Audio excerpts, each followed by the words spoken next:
대통령 부부 공천 개입 의혹을 수사하고 있는 검찰이 명태균 씨와 김영선 전 의원 등 5명을 정치자금법 위반 등의 혐의로 재판에 넘겼습니다. 웅동사업 민간사업자에게 1,300여 원을 빌려준 대주단이 법원의 1심 선고 이후 자금 회수를 검토하고 있습니다. 대출 담보를 제공한 창원시와 경남개발공사가 그 책임을 져야 할 처지에 놓였습니다. 경남교육청이 내년도 예술강사 지원사업 예산을 올해보다 대폭 늘리자 도의회가 특정 사업만 늘렸다며 비판하고 나섰습니다. 정부가 취약가구에 일시적으로 도움을 주는 긴급복지 이용자가 해마다 늘고 있습니다. 그런데 내년부터 정부 예산이 삭감돼 복지 공백 우려가 큽니다.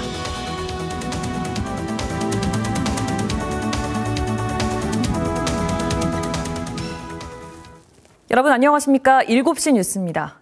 검찰이 명태균 씨와 김영선 전 의원 등 5명을 정치자금법 위반 혐의로 재판에 넘겼습니다. 명 씨 변호인단은 특검만이 명 씨의 진실을 밝혀줄 수 있다며 특검을 요청했습니다. 첫 소식 김효경 기자가 보도합니다. 검찰이 오후 6시가 지나 A4용지 한 장 분량으로 명태균 씨와 김영선 전 의원을 재판에 넘긴 사실을 알렸습니다.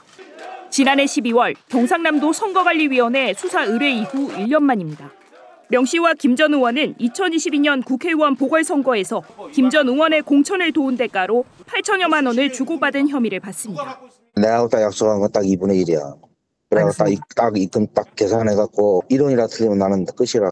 또 2022년 6월 지방선거 예비 후보자 2명에게 공천을 받게 도와주겠다며 2억 4천만 원을 받은 혐의도 받고 있습니다. 검찰은 명 씨가 압수수색을 앞두고 대통령 등과 통화 녹음이 담긴 것으로 추정되는 휴대전화를 처남에게 숨기라고 지시한 것과 관련해 증거 은닉 교사 혐의도 적용했습니다. 창원지검 전담 수사팀은 지방선거 예비 후보자 2명과 김태열 미래한국연구소장도 함께 재판에 넘겼습니다. 명 씨 변호인단은 검찰의 1차 기소 이후 특검만이 명 씨의 진실을 밝혀줄 수 있다며 특검을 요청했습니다. 조사 자체가 조금은 불공정하다고 생각하고 계시기 때문에 아무래도 그 전체 받고 있는 혐의 전체에 대해서 일단은 그 특검을 요청하고 있다고 생각하시면 될 것 같습니다. 1차 기소를 진행한 검찰은 나머지 의혹에 대한 수사도 이어갑니다. 대선과 보궐 지방선거 여론조사 조작 의혹과 창원 제2국가산단 지정 개입, 채용 청탁 등 의혹이 남은 겁니다. 다만 핵심 증거인 명 씨 휴대전화를 확보하지 못한 검찰이 현직 대통령 부부에 대한 성역 없는 수사가 가능할지, 또 눈덩이처럼 불어나는 의혹의 실체를 밝혀낼 수 있을지는 지켜봐야 한다는 시선이 적지 않습니다. KBS 뉴스 김효경입니다. 더불어민주당 경남도당이 오늘 도청 브리핑룸에서 기자회견을 열고 박완수 경남지사의 명태균 씨 처남 채용 청탁 의혹에 대해 직접 입장을 밝힐 것을 촉구했습니다. 민주당은 박 지사가 자신의 공천을 대가로 명 씨의 처남 등을 채용했다면 이는 또 다른 국정농단이라고 주장했습니다.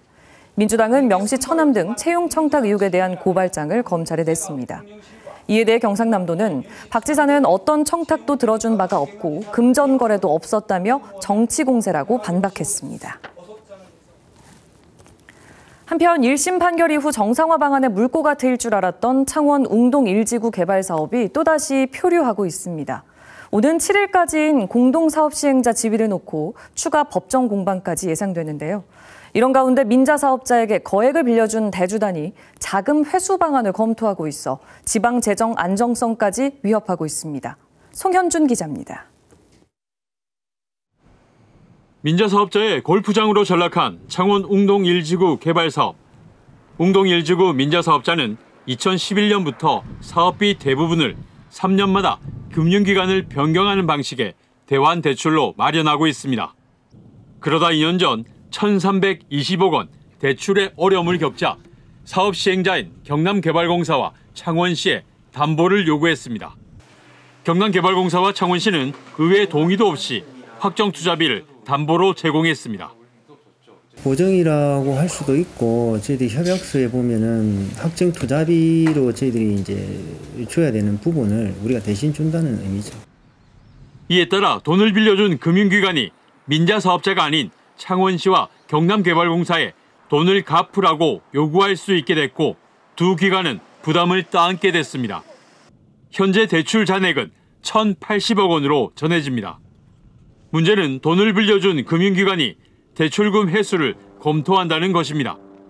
웅동 1지구 1심 판결 이후 민자사업자의 사업 연속성에 우려가 제기됐기 때문입니다. 대주당 관계자는 취재진에게 금융기관끼리 최근 회의를 하고 대출금 조기 환수를 비롯해 모든 방안을 검토하고 있다며 다음 달까지는 결론을 낼 전망이라고 밝혔습니다. 대주단이 대출금 회수 결정을 내리면 확정투자비 정산해야 하는데 민자사업자와 경남개발공사, 창원시의 추정 금액 차이가 커 소송이 불가피할 전망입니다. 일단 지급을 해야 되죠. 지급을 하고 난 뒤에 금액을 확보를 하기 위해서 다른 대체 사업자나 그 후속 사업자에게 저희들이 청구를 하게 되는 거죠. 계속된 사업 연장에다가 행정기관의 보증까지 표류하는 웅동 1지구 사업이 지방 재정 안정성까지 위협하고 있습니다. KBS 뉴스 송현준입니다. 6조 원대 규모의 경상남도 교육청 내년도 예산안 심사에서 중복되거나 실효성 없는 사업에 대한 질타가 이어졌습니다. 특히 정부 지원이 끊겼는데도 올해보다 예산을 4배 넘게 늘린 예술 강사 지원 사업이 도마 위에 올랐습니다. 조미령 기자입니다. 정규 수업 시간 연극과 영화, 국악, 만화 등 전문가로부터 배우는 예술 강사 지원 사업. 경남교육청이 편성한 내년도 예산은 81억 7천만 원. 국비 지원도 아예 삭감된 데다 올해 자체 예산 20억 원보다 4배 넘게 올린 데 대해 의원들의 질타가 쏟아졌습니다. 학교 예술교육 활성화 사업, 학교로 찾아가는 문화예술 전문가 사업과 중복될 수 있다는 겁니다. 국고와 이 지방비가 이 전액 삭감된 만큼 이 교육청 그 자체 예산으로 전액 이 편성한 것은 이 81억 7천만 원 이거는 저는 이 납득이 좀 잘 안 돼요. 다른 시도교육청이 편성한 이 사업의 내년도 예산 증액액은 울산시 교육청 3억 원, 충남 5천만 원. 최우선 과제 꼭 해야 되겠다는 왜 하느냐. 단순 비교를 했을 때는 약 한 40억 정도 증가를 하는 것으로 이 사업을 꼭 해야 되겠다 하는 부분에 대해서는 아직 답변을 회피하고 있는데 예산을 점진적으로 확대해야 하는 것 아니냐는 지적입니다. 학교 신청 시수로 해가지고 50%밖에 안 했잖아요. 그동안에는요. 예, 그동안에 50%. 근데 올해만 유독 이거를 확대해가지고 한다? 뭐 내면에 깔려 있는 거 없습니까? 반면 예산을 삭감한 사업에 대한 질타도 잇따랐습니다. 성폭력 예방과 피해 회복 지원 14억여 원, 학교폭력 예방과 대응 12억여 원, 학교폭력 신고 처리와 화해 분쟁 조정 지원 11억여 원 등을 깎은 탓입니다. 학생들에게 바로 직결되는 문제이지 않습니까? 학부모도 그렇고 학생들이 불안해하는 요소들에 대해서 이 감액 폭도 굉장히 크더라고요. 경상남도 교육청이 제출한 내년도 예산안은 올해보다 2억 9,032억 원이 준 6조 8,037억 원 규모. 경상남도 의회는 또 내년 9월부터 시작될 아이톡톡 5천년도 구축 사업의 경우 정부가 제공하는 디지털 교과서와 연동성을 판단한 이후 예산을 편성할 것을 주문했습니다. KBS 뉴스 조미령입니다. 정부가 취약 가구에 일시적으로 도움을 주는 긴급 복지 이용자가 해마다 크게 늘고 있습니다. 그런데 당장 내년부터 정부 예산이 삭감돼 복지에 공백이 생기진 않을지 걱정입니다. 이이슬 기자가 취재했습니다. 기초생활수급자인 이 70대 남성은 지난 8월 하지 정맥류가 심해 병원을 찾았습니다. 염증이 커져 수술을 받지 않으면 합병증이 발생할 가능성이 높다는 진단을 받았지만 280만 원에 달하는 수술비가 큰 부담이었습니다. 동주민센터는 남성에게 긴급 의료비를 지원했고 제때 치료가 이루어졌습니다. 있는 분들은 300만 원이 아무것도 아닌 것 같지만은 내한테는 그 300만 원이 너무 중요한 거라야. 그래서 수술하고 혜택 보고 또 건강도 회복되고. 2006년 도입된 긴급복지지원제도. 위기 상황에 처해 생계 유지가 곤란한 가구에 의료와 주거, 교육 등 다양한 지원을 신속하게 제공하는 복지정책입니다. 특히 최근 5년간 이용자가 전국적으로 57%가량 늘었고 부산도 마찬가지입니다. 2019년 2만 4천 건이던 지원 건수는 코로나19 시기 일시적으로 급증한 것을 포함해 해마다 증가하고 있습니다. 지원 금액은 2배 가까이 늘었습니다. 단기적인 그 복지 욕구를 해소해 줄 수 있는 이런 제도이기 때문에 다른 어느 부분보다는 반응이 좋으신 그런 편입니다. 문제는 내년입니다. 정부가 긴급복지 예산안을 올해보다 83억 원, 2.3%를 삭감했기 때문입니다. 부산시 예산도 3%가량 줄어든 상황.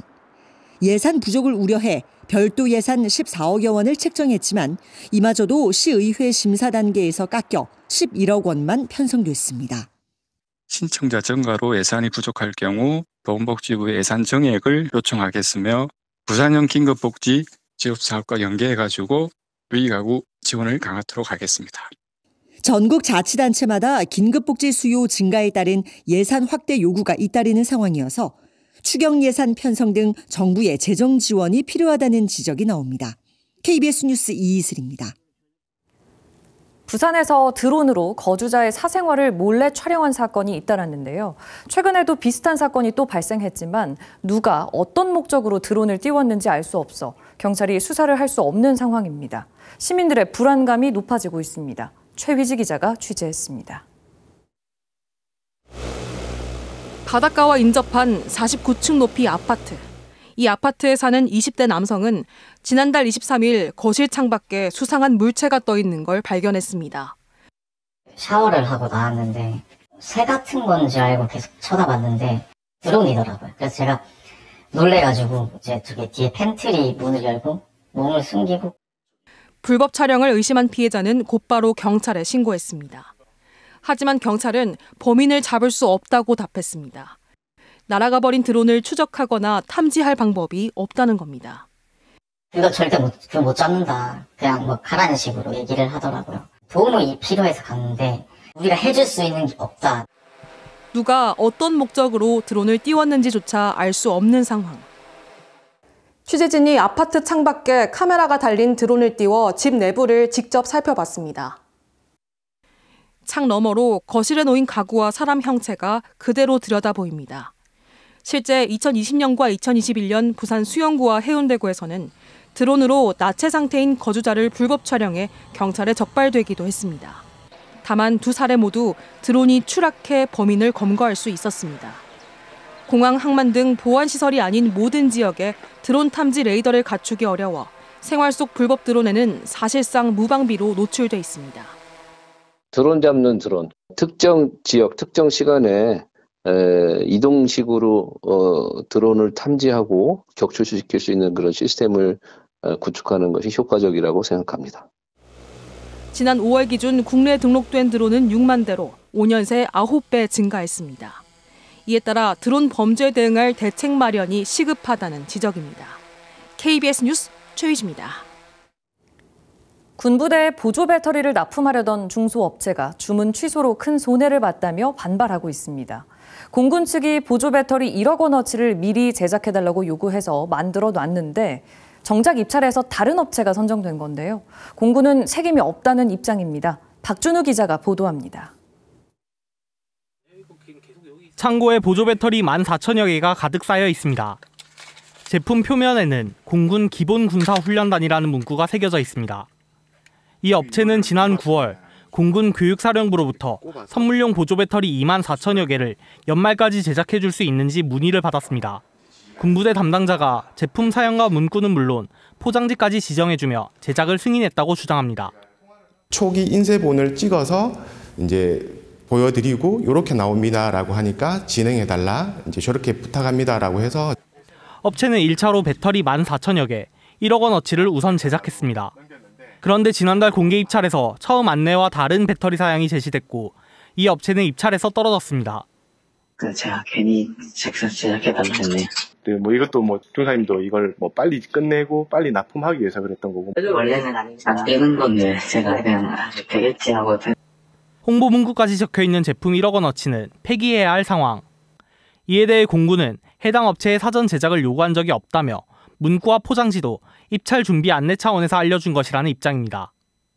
업체 측은 공군 교육사령부를 상대로 손해배상 소송 등 법적 조치를 밟기로 했습니다. KBS 뉴스 박준우입니다. 유튜브를 이용해 동남아시아에서 300억 원대 대리 도박을 벌여온 일당이 경찰에 붙잡혔습니다. 갈수록 지능화되는 도박 범죄가 일상으로 파고들고 있습니다. 송근섭 기자가 보도합니다. 한 유튜브 채널입니다. 채널 운영자가 도박하는 모습을 실시간 중계하고 채팅창에는 구경꾼이 가득합니다. 장 떠야 된다. 장 떠야 된다. 유튜브를 이용해 원격 도박이 이뤄지는 현장입니다. 동남아시아에서 도박 사이트를 운영해온 일당은 국내에서 도박 참여자를 모집한 뒤 유튜브 채널 운영자와 연결시켰습니다. 도박 참여자가 돈을 입금하면 유튜브 운영자는 동남아 현지 카지노에서 대신 도박을 해주는 방식입니다. 이들은 온라인 상담과 환전, 재무관리 등 역할을 분담해 조직적으로 범행을 저질렀습니다. 이들이 원격 도박에 이용한 유튜브 채널은 28개. 유튜브를 통해 실제 판돈을 걸고 도박할 수 있다는 점이 알려지면서 입소문을 탔습니다. 경찰이 확인한 도박 규모는 300억 원. 충북경찰청은 총괄 운영자 등 4명을 구속하고 유튜브 채널 운영자 28명 등 34명을 붙잡았습니다. 본인이 직접 베팅을 하지 않고 유튜버가 베팅을 한다고 해도 범죄이고 처벌을 받습니다. 도박은 중독성도 있습니다.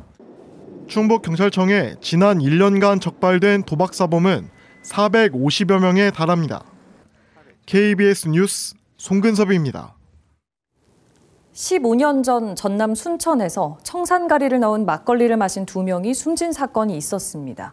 당시 사망자의 남편과 딸이 범인으로 지목돼 유죄가 확정됐지만 이후 재심 결정이 났고 오늘 그 첫 재판이 열렸는데요. 변호인은 검찰의 수사가 위법적이었다고 주장했습니다. 김호 기자입니다. 2009년 7월 전남 순천에서 발생한 청산가리 막걸리 살인 사건. 청산가리를 넣은 막걸리를 마신 2명이 숨지고 2명이 다쳤습니다. 당시 검찰은 사망자 가운데 1명의 남편인 백모 씨와 딸을 범인으로 지목해 재판에 넘겼습니다. 1심은 무죄로 판단했지만 항소심은 이를 뒤집고 백 씨 부녀에게 각각 무기징역과 징역 20년을 선고했고 대법원에서 형이 확정됐습니다.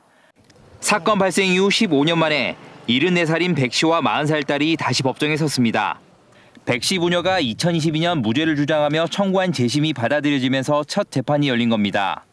변호인 측은 과거 검찰의 수사와 기소는 경계선 지능 특성이 있는 부녀를 대상으로 수사기관이 짠 시나리오에 맞춰 허위로 조서 작성이 이뤄졌다며 무죄를 주장했습니다. 또 부녀 간에 성적으로 부적절한 관계가 있었음을 범행 동기로 꾸몄다고 주장했습니다. 그래서 막걸리를 사기 위해서는 순천에 나가야 되거든요. 근데 순천에 나간 흔적이 전혀 없었습니다. 그걸 확인하고도 검사가 증거를 제출하지 않았던 거죠. 검찰은 당시 피고인들의 자백이 있었고 정황에 비춰볼 때도 혐의가 인정된다고 반박했습니다. 양측이 15년 전 당시 검사와 수사관, 전문가 등을 증인으로 신청하며 법정 공방을 예고한 가운데 다음 재판은 내년 2월 열립니다. KBS 뉴스 김호입니다. 이어서 진주에서 전해드립니다. 경남 중서부권 도민들의 74%가 사천공항의 국제공항 승격 필요에 공감하는 것으로 조사됐습니다. 경상남도가 지난 10월부터 중서부권 10대에서 50대 도민을 대상으로 설문조사한 결과 74%가 사천공항 승격이 필요하고 79%가 경남에 긍정적인 영향을 미칠 것이라고 답했습니다. 사천공항 활성화를 위한 개선 사항으로는 54%가 항공편 운항 횟수 확대를 꼽았습니다. 서울 광진경찰서는 지난해 의사시험 문제를 유출한 혐의로 의사 6명을 검찰에 송치했습니다. 경찰은 지난해 경상국립대의대 학생회 간부였던 이들이 의사 국가시험 실기시험 문제를 취합한 뒤 SNS 등에 올려 아직 시험을 보지 않은 학생들에게 유출한 혐의로 송치했다고 설명했습니다. 경찰은 이 사건과 관련된 부산과 경남 지역 의대 출신 의사가 400여 명에 달하는 정황을 포착했습니다. 후반기 진주시의회 의장 선거에서 비밀투표를 위반한 혐의를 받는 국민의힘 소속 진주시의원들이 무더기로 검찰에 송치됐습니다. 진주경찰서는 국민의힘 소속 진주시의원 12명을 위계에 의한 공무집행 방해 혐의로 기소 의견으로 검찰에 송치했다고 밝혔습니다. 앞서 진주시민단체들은 국민의힘 소속 시의원들이 비밀투표 위반 원칙을 어겼다며 지난 7월 고발했습니다. 한반도에서 사라진 것으로 알려진 뿔호반새가 70여 년 만에 지리산에서 발견됐습니다.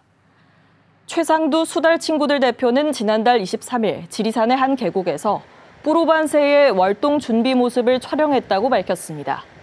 뿔호반새는 몸 길이가 38cm 정도로 한국을 찾는 물총과 조류 중 가장 큰 편이며 1949년 서울, 1952년 북한에서 관찰된 뒤 한반도에서 자취를 감췄습니다. 지금까지 진주에서 전해드렸습니다. 유가 하락 등으로 지난달 소비자 물가가 1.5% 오르는 데 그치며 석 달 연속 1%대 상승률을 이어갔습니다. 다만 배추나 무 같은 채소류 가격은 여전히 높은 수준을 나타냈습니다. 이승훈 기자가 보도합니다. 통계청이 발표한 지난달 소비자 물가는 지난해 같은 달보다 1.5% 올랐습니다. 지난 9월 이후 석 달 연속 1%대 상승률입니다. 물가 상승률이 이렇게 둔화한 건 석유류의 영향이 우선 큽니다. 경유나 휘발유 같은 석유류 가격은 지난해 같은 달에 비해 5.3% 하락했습니다. 이에 따라 전체 공업 제품의 가격도 0.6% 오르는 데 그쳤습니다. 작년 국제 유가에 비해서 올해 국제 유가가 낮기 때문에 지난달에 이어서 이번 달에도 감소하였는데 지난달에 비해서는 감소폭은 축소하였습니다. 서비스 요금은 2.1% 올랐습니다. 외식비 같은 개인 서비스 가격은 2.9% 올랐고 공공 서비스는 0.9%, 집세는 0.5% 올라 비교적 안정적인 흐름을 나타냈습니다. 농축수산물도 1% 오르는 데 그쳤는데 지난해 큰 폭으로 올랐던 신선 과실류의 가격이 8% 넘게 하락한 영향이 컸습니다. 다만 농산물 가운데 채소류는 10% 넘게 오르며 여전히 높은 가격 상승률을 보였습니다. 특히 김장 채소인 무는 지난해 같은 달보다 62.5% 올랐고 호박은 42.9%, 오이도 27.6% 값이 뛰었습니다. 수산물 가운데서는 최근 수출량이 크게 는 김 가격이 35% 오르며 큰 폭의 가격 변동을 보였습니다. 변동성이 큰 농산물과 석유류를 뺀 근원 물가는 1.9% 올라 비교적 안정적인 흐름을 이어갔습니다. 기획재정부는 특별한 충격이 없다면 앞으로도 소비자 물가가 2% 이내의 상승률을 보일 것으로 전망했습니다. KBS 뉴스 이승훈입니다. 우리나라 국민들 술, 담배는 많이 하는데 운동은 잘 안 하는 것으로 조사됐습니다. 그만큼 국민 건강이 나빠지고 있다는 얘기입니다. 특히 젊은 층이 심각합니다. 박광식 의학 전문 기자의 보도입니다. 질병관리청이 발표한 2023년 국민건강영양조사 결과 국민건강지표가 전반적으로 나빠졌습니다. 성인 남성 흡연율은 32.4%로 1년 전보다 2.4%포인트 늘었습니다. 여성 흡연율도 6.3%로 1.3%포인트 증가했습니다. 전자담배를 포함한 담배 제품 사용률은 남성 38.9%, 여성 8.3%까지 올랐습니다. 비만율은 개선되지 않았습니다. 남성은 45.6%, 여성은 27.8%로 여전히 높은 수준입니다. 특히 20, 30대 여성의 비만율이 1년 새 크게 늘었습니다. 음주 지표도 나빠졌습니다. 여성의 고위험 음주율은 2022년 7%에서 2023년 7.7%로 늘었고 월간 포급률도 25.9%에서 26.3%로 증가했습니다. 남녀 신체활동 실천율은 52.5%로 정체됐습니다. 연령별로 보면 20대의 건강 행태가 가장 크게 나빠졌습니다. 신체활동은 줄고 음주와 비만이 증가했기 때문입니다. 질병청은 40, 50대에 큰 폭으로 증가하는 만성질환을 예방하기 위해서라도 젊을 때 건강위험 요인을 개선하는 노력이 시급하다고 강조했습니다. 질병청은 내년부터 만성질환 예방을 위한 추적조사를 시작한다고 밝혔습니다. 조사 결과도 3개월 앞당겨 내년 9월에 발표할 예정입니다. KBS 뉴스 박광식입니다. 간추린 경남 소식입니다. 부울경 경제동맹 정책토론회가 오늘 울산 문수 컨벤션센터에서 열렸습니다.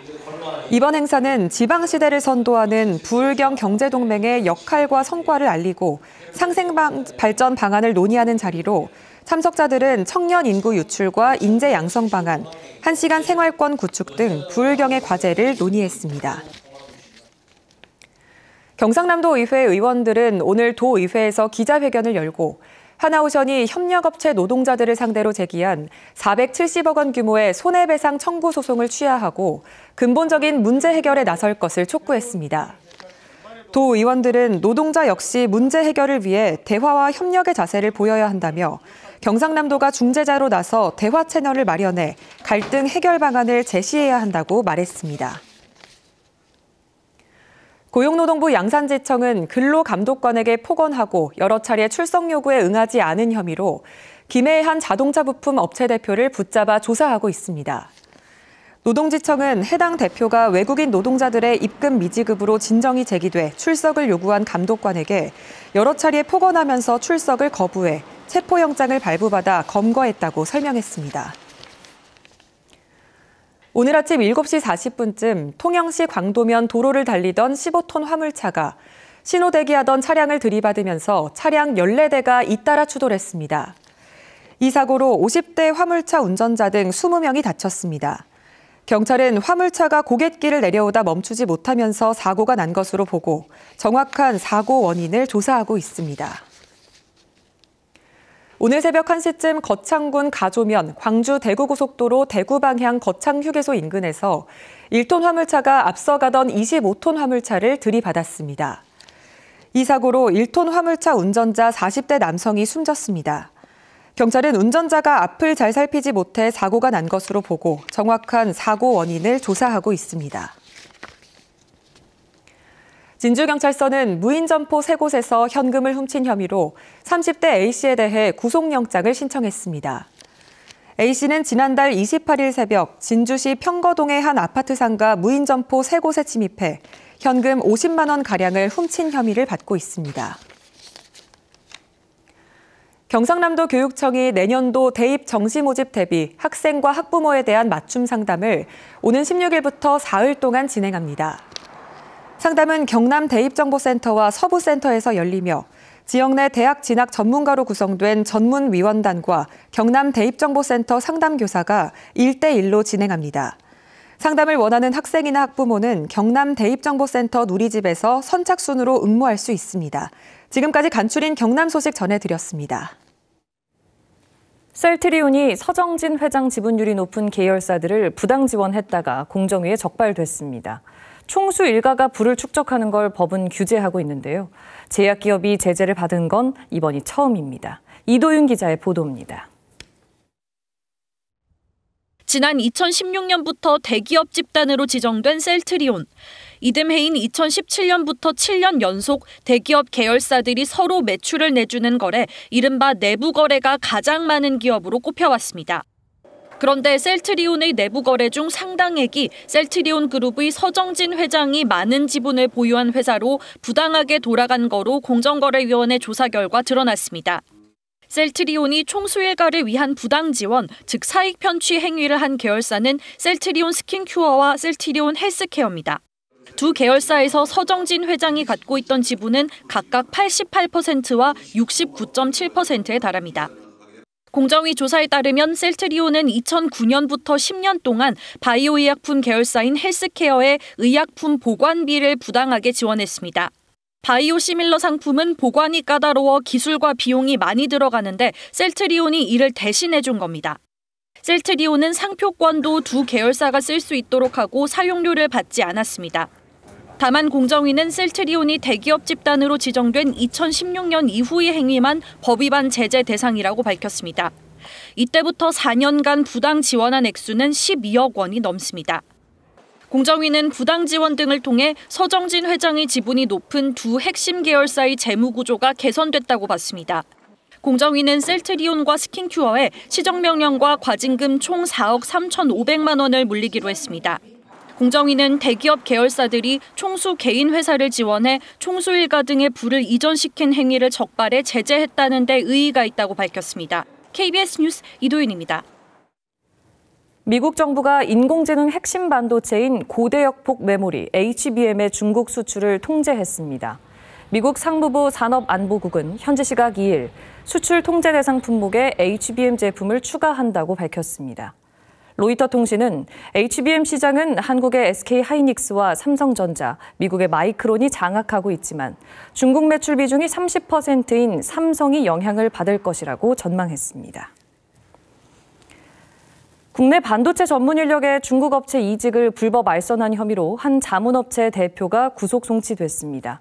이런 인력 유출은 국내 핵심 기술의 유출로 이어지기 쉬운데 이런 행위에 대한 처벌 규정은 사실상 없어 대책이 시급합니다. 공민경 기자입니다.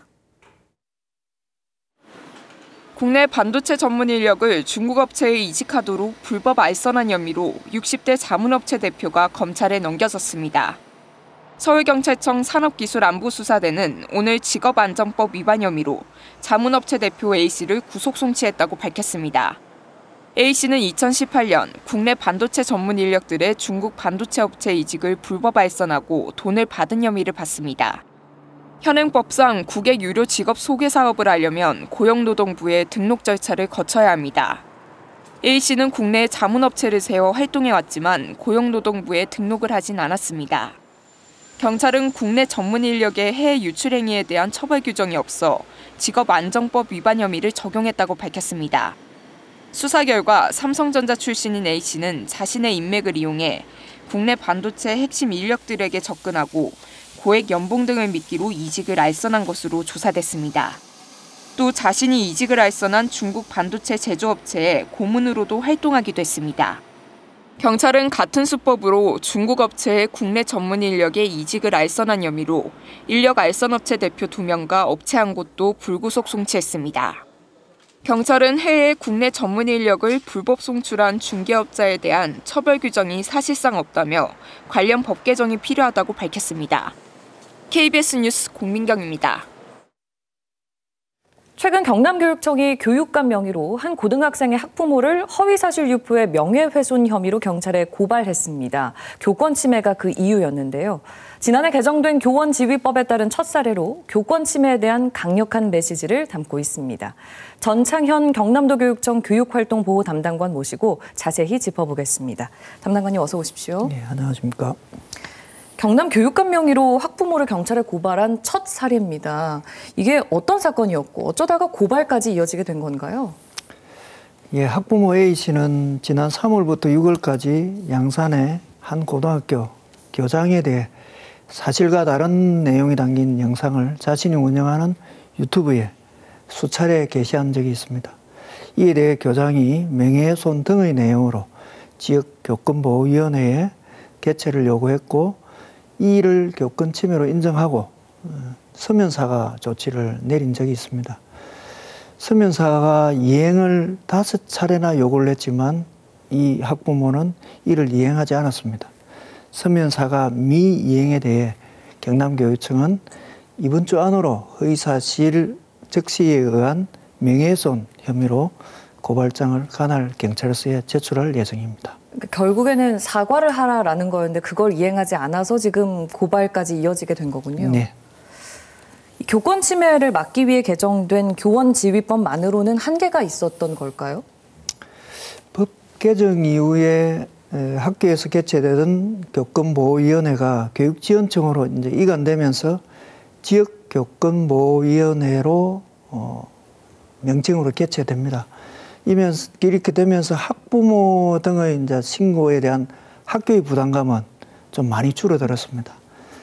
그렇지만 학생에 대한 조치 중에 교육적 선도의 기능이나 조정 기능이 좀 미흡하고 아동 학대와 관련된 그러니까 정당한 교육 활동을 아동 학대로 보지 않는다라는 이런 법조항이 신설된 내용이 있습니다. 그런데 이러한 법정이 신설되었음에도 불구하고 무고성 아동학대 신고는 멈추지 않고 있습니다. 그리고 이번 사건과 같이 교권 침해 사건에 대해 지역교권보호위원회가 서면사과라는 조치를 내렸지만도 학부모가 이를 이행하지 않으면 이에 대한 강제 조항이 없는 한계 등이 있습니다. 그렇군요. 근데 이 교육감 고발제 사실 어감만으로도 좀 강하기는 합니다. 교육감 고발제는 구체적으로 어떤 상황에서 작동하게 되는 건가요? 교원의 지위 향상 및 교육활동 보호를 위한 특별법, 일명 교원지법이라고 하는데요. 이 법 제20조의 4항에 관할청은 교육활동 침해 행위가 관계법률의 형사처벌 규정에 해당한다고 판단되면 관할 수사기관에 고발할 수 있다라고 되어 있습니다. 이것이 이제 교육감 고발제입니다. 경남교육청은 작년에 교권 강화 방안을 발표하면서 형법 등을 위반하는 특이 민원에 대해서는 교육감 고발제를 시행하겠다라고 좀 강화한 적이 있습니다. 교육감 고발제는 첫 번째는 형법을 위반하는 특이 민원에 대해서 형사 고발을 하여 학교를 보호하기 위한 것이고요. 작년 서희초 같은 사건의 경우가 그런 경우라고 볼 수 있습니다. 그런 경우는 즉시 고발이 가능한 조치이지요. 예. 두 번째로 지역교권보호위원회 조치의 실행력 확보를 위해서 시행하는 경우입니다. 이번 교육감 고발제 저희들이 시행하겠다라는 것과 같은 네. 이런 경우라고 볼 수 있겠습니다. 뭐 말씀하신 대로 이제 특이 민원이라고 한다면 도를 넘는 악성 민원 같은 경우를 말을 하겠죠. 네. 이런 강력한 대처가 앞으로 교육 현장에 어떤 영향을 줄 거라고 기대하십니까? 이번 경남교육청의 교육감 고발로 인해 이제 악성 민원인이 줄어들 것은 뭐 자명한 사실인 것 같습니다. 그렇지만 경남교육을 운영하는 입장에서 법은 약자를 보호하기 위한 최소한의 장치로 작용해야 된다고 생각합니다. 저희들은 법이 학교로 들어와 가지고 망치고 있는 부적절한 사항을 답습하지 않으려고 지금 하고 있습니다. 학교 정문 앞에 학폭전담 변호사 사무실, 교권전담 변호사 사무실이 쭉 있는 이런 상황을 상상해 보시면 알 수 있으리라 생각됩니다. 이런 일이 생겨서는 안 된다고 생각합니다. 예. 기존 법률의 강화만이 능사가 아니고 만들어진 법을 공동체가 지켜야 함을 강조하고 싶습니다. 예. 네. 교육감 고발제가 작동되는 일이 없어야겠습니다만 네. 앞으로 교육 현장에서 좀 순기능으로 작동할 수 있기를 기대하겠습니다. 네. 말씀 잘 들었습니다. 감사합니다.